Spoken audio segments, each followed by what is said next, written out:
how it has to be turned off, and then you get to the engine room.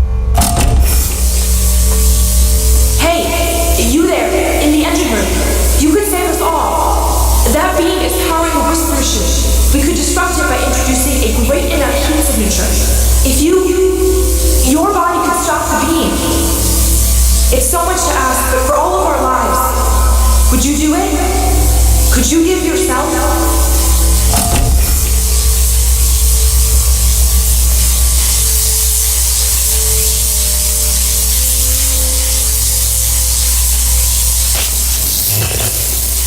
Let me pause here for a second. What you just experienced, stepping into the beam and then dying, is probably what Coda had initially intended when he was developing this level. But when he first compiles and plays it, something goes wrong. There's a bug somewhere. And this is what happens instead.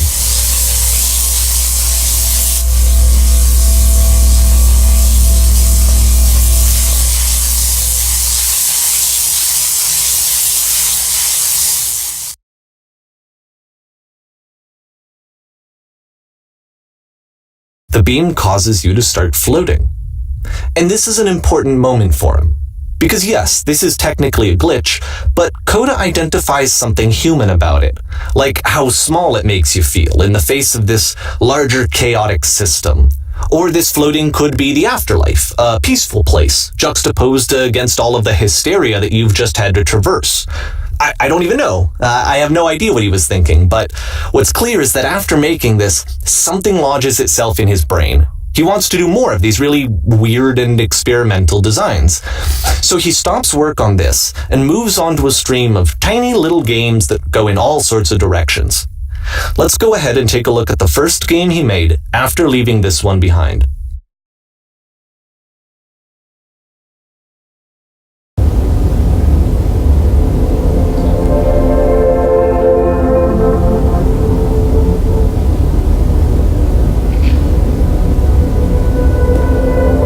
Yep, in this game you can only walk backwards.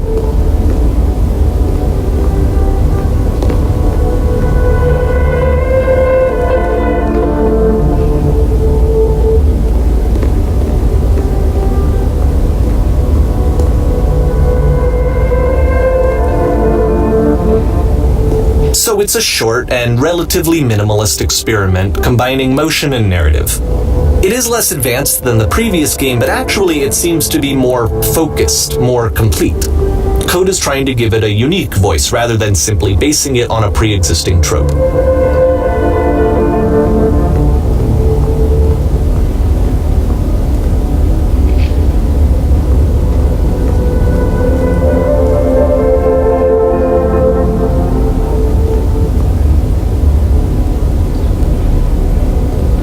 It's a short little thought, it says what it wants to say, and then it ends.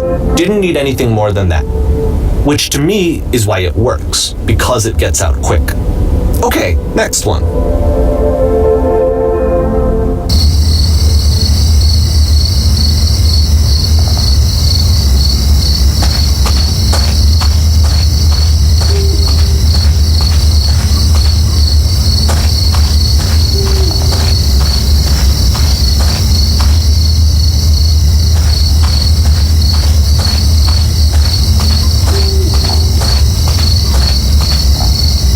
And that's it.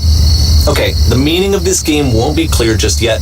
Please be patient with me for a few more games, and I promise you'll see what makes it interesting.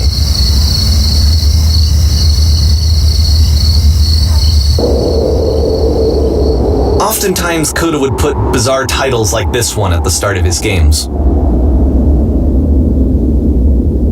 I wish I'd known him at the time that he was making these early games. He would really only talk to me about his work as he was making it. Once he stopped work on a game, that was it. It was dead to him. And I don't agree with that at all, but what are you gonna do?